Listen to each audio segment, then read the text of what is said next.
Schön, dass du wieder da bist. Es geht weiter. Eric, leite uns einfach hinein. Genau, der zweite Teil zum Thema Arbeiten. Wir hatten vorher Ansätze wie Sonntagabend, Montagmorgen, morgen früh geht es wieder los. Wer braucht das schon? Wir hatten aber auch noch andere Ideen zu sagen, selbstständig sein ist bestimmt eine gute Idee, aber man arbeitet selbst und ständig, bringt vielleicht mehr Geld, ist aber auch sehr anstrengend. Oder auch der Aspekt, der gerade ganz wichtig ist, die Preise steigen, Energie wird teurer. Ich muss nicht nur arbeiten, ich muss mehr arbeiten, um mir das alles noch leisten zu können, was ich vorher hatte. Wir haben danach 3 Aspekte schon im ersten Video uns angeschaut. Jetzt geht es weiter mit dem Punkt Glaubwürdigkeit. Arbeiten, um vor anderen ein Zeugnis abzulegen. Die Bibel sagt dazu, all euer Tun, alles, nicht irgendwas, sondern all euer Tun, euer Reden wie euer Handeln soll zeigen, dass Jesus euer Herr ist. Weil ihr mit ihm verbunden seid, könnt ihr Gott, dem Vater, für alles danken. Das ist echt stark, oder? Ja. Wofür danken wir ihm nochmal? Ja, wofür? Weil unser Tun, unsere Rede, unser Handeln zeigen einfach auf ihn. Ja. Ich finde diese Bibelstelle richtig herausfordernd, weil manchmal mein Tun zeigt eigentlich nicht auf Christus, sondern ich bin sauer, meine Emotionen. Genau. Ja. Und meine Rede, ja, wie oft sagen wir das S-Wort oder A-Wort oder F-Wort. Okay. Die ganze Sammlung. Oh ja. Aber diese Bibelstelle sagt eigentlich, wenn er unser Charakter ändert, dann unser Tun, unser Handeln fließt aus seiner Kraft. Und das zeigt, wer er ist, wie gnädig er ist, wie liebevoll er ist. Und deswegen manchmal gewisse Sachen, die du sagen wirst, darfst du gar nicht sagen. Ja. Also Ruhe ist immer gut, reflektieren und erstmal ruhig bleiben und durchatmen. Ne? Es geht auch weiter darum, ein ruhiges Leben zu führen, dass wir uns um unsere eigenen Angelegenheiten kümmern sollen und dass wir zusehen sollen, dass wir uns von der eigenen Arbeit, der Arbeit der eigenen Hände ernähren können. Warum ist das wichtig? Weil dann die Menschen um uns herum, die Gott nicht kennen, die Lebensweise, unsere Lebensweise, eure Lebensweise achten werden und wir nicht von anderen abhängig sind. Auch ein schöner Gedanke, ne? Dass wir nicht von anderen abhängig sind, negativ. Ja. Es geht also um Qualität. Wir müssen nicht arbeiten, wir arbeiten nicht, weil wir gezwungen werden, sondern es geht um die Art und Weise, wie wir arbeiten, mit welcher Einstellung wir arbeiten und dass es ein Privileg ist, aus der Kraft, die Gott uns gibt, herauszuarbeiten und dann ein Beispiel zu sein, selber verändert zu werden. Wir hatten vorhin schon Dinge wie Charakterbildung und Gabenentwicklung. Alle diese Dinge sind ganz anders als einfach nur ein Zwang zu arbeiten. Ne? Stark. Ich mag die Worte, die du gerade benutzt hast. Wenn ihr das gehört habt, ist ein Privileg zu arbeiten. Hast du das Gefühl jedes Mal, wenn du aufstehst, ist es ein Privileg zur Arbeit zu gehen? Nein, aber ganz ehrlich, wenn man im Leben schon mal Arbeit verloren hat und richtig im Stress war, das ist vielleicht dem einen oder anderen auch schon mal passiert, und man braucht eine neue Arbeit, einen neuen Auftrag, eine neue Gelegenheit, um Geld zu verdienen, dann hat man etwas erlebt, wo man nachher gerne dran denkt. Bei mir war es so, dass es ein echtes Geschenk war, dass ich angerufen wurde, nachdem meine Bewerbungen verpufft waren. Ja.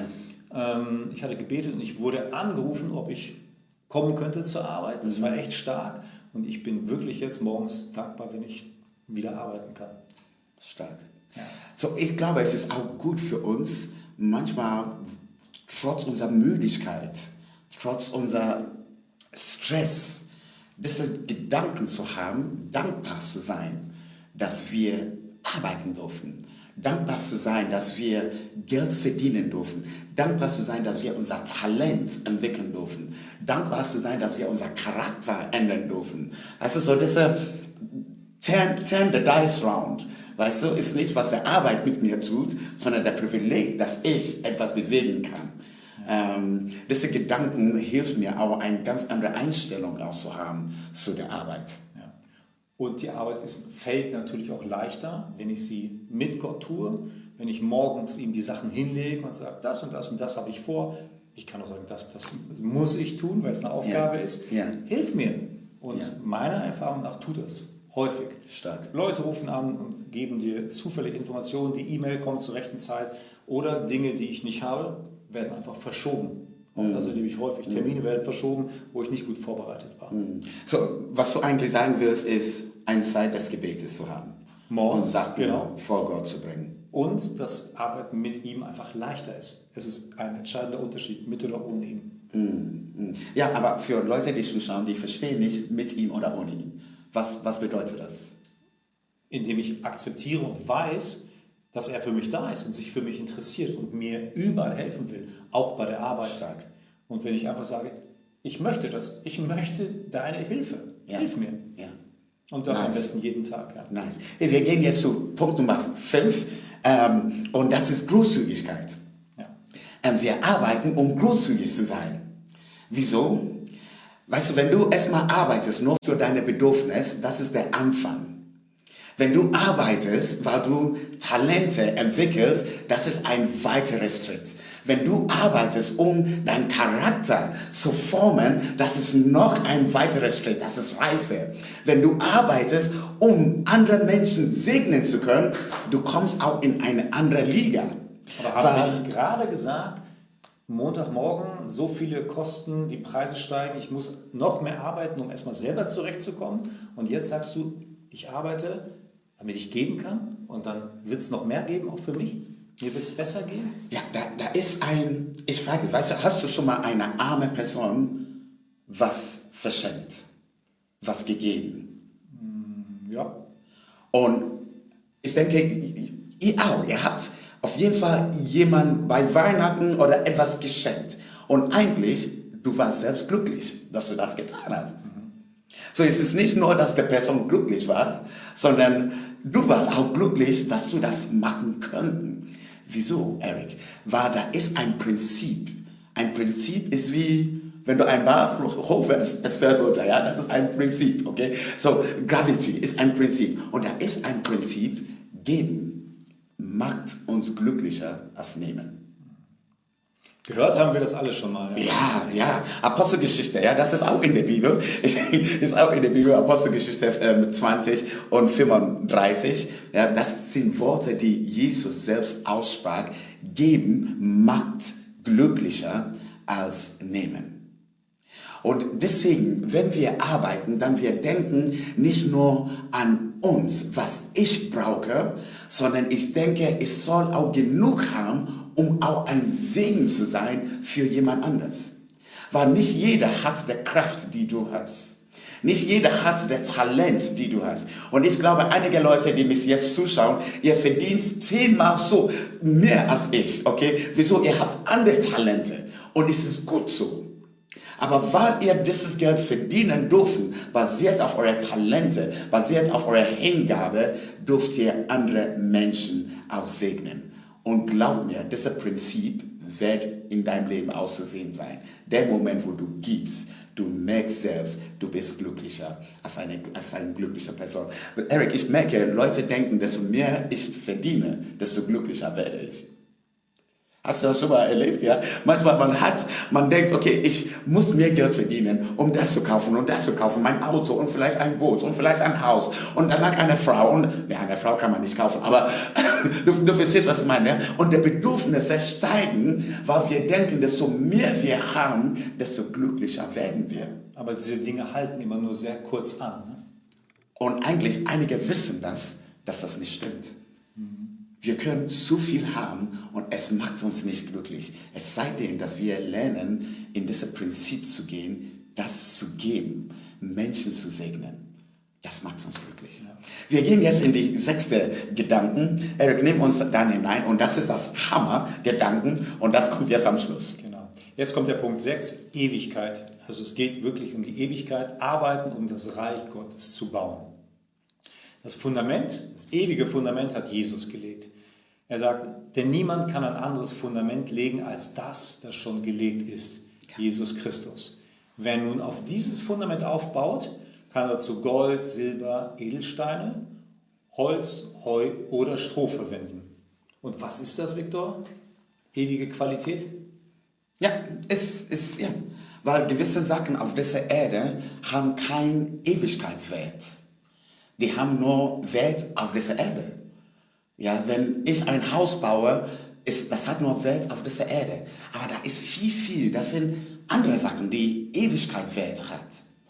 Und deswegen, wenn wir arbeiten, wir müssen in diese Gedanken hineinkommen, was ich gerade tue, was für einen Ewigkeitswert hat es. Und wann gehen die Sachen verloren, die keinen Ewigkeitswert haben?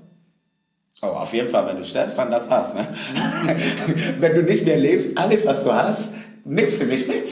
Das bleibt ewig hier. Genau. Aber ich glaube, wir dürfen arbeiten und Dinge hinein in der Ewigkeit sehen. Und Eric, Menschen werden wir immer in die Ewigkeit sehen. Hoffentlich. Nicht unsere Häuser, nicht unser Boot, nicht unsere Bank, sondern wir werden Menschen in die Ewigkeit sehen. Und deswegen ist es wichtig, dass wir Menschen segnen. Deswegen ist es wichtig, Menschen zu lieben. Deswegen ist es wichtig, dass Jesus kam auf diese Erde und er starb für Menschen. Er konnte eine schöne Gebäude einrichten und sagen, hey, das ist jetzt meine Kirche, alles soll reinkommen. Nein, er sagte, unser Körper soll der Tempel sein. Das ist der Ort, wo er reinkommen will, weil das hat Ewigkeit wert. Verstehst du der Gedanken, ja?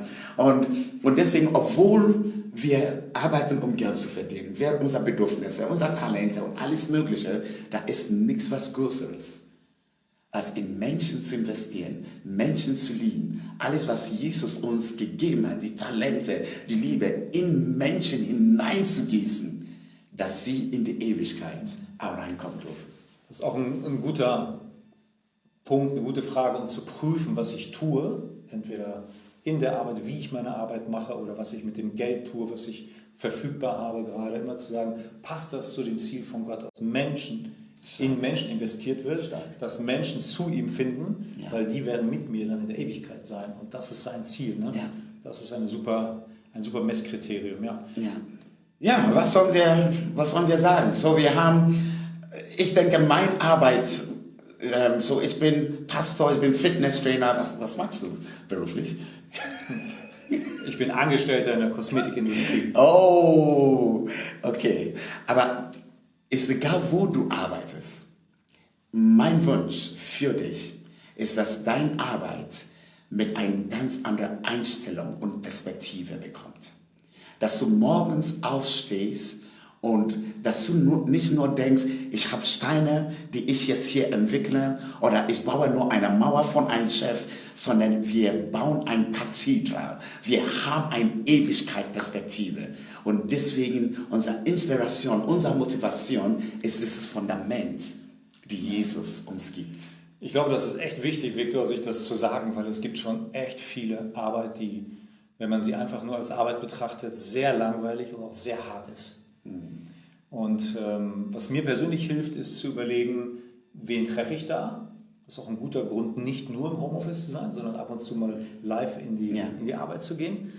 Wen treffe ich da? Wie verhalte ich mich gegenüber den Menschen? Und zu überlegen, war das vielleicht angemessen? Könnte ich auch anders mich verhalten, auftreten? Könnte ich andere Menschen unterstützen? Also das Gleiche tun, nur anders.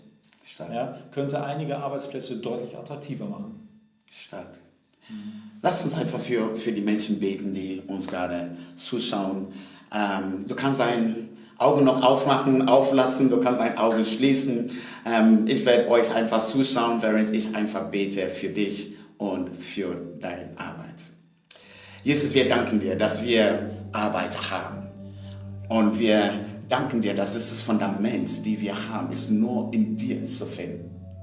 Manchmal wir arbeiten, weil wir mehr wollen und mehr Geld wollen und wir wollen unsere Bedürfnisse stillen. Aber wir merken, da ist viel mehr als das. Und deswegen bete ich für jede Person, der uns zuhört und anschaut, Herr, dass unsere Arbeit mehr Sinn macht. Einen Sinn für die Ewigkeit. Ich bete, dass du uns der Kraft gibst, der Energie gibst, die Perspektive gibst, die wir brauchen. Jeden Morgen, Gott. Herr, du weißt, wie einige Arbeit schwer ist, einige Sachen sind mühsam. Und deswegen kommen wir zu dir, weil wir diese Kraft von dir brauchen. Und ich danke dir, dass du uns segnest. Nicht nur mit Geld, sondern wir wollen glückliche Menschen sein, indem dass wir auch andere Menschen segnen dürfen. In Jesu Namen. Und alle sagen Amen. Bis später. Ciao, ciao.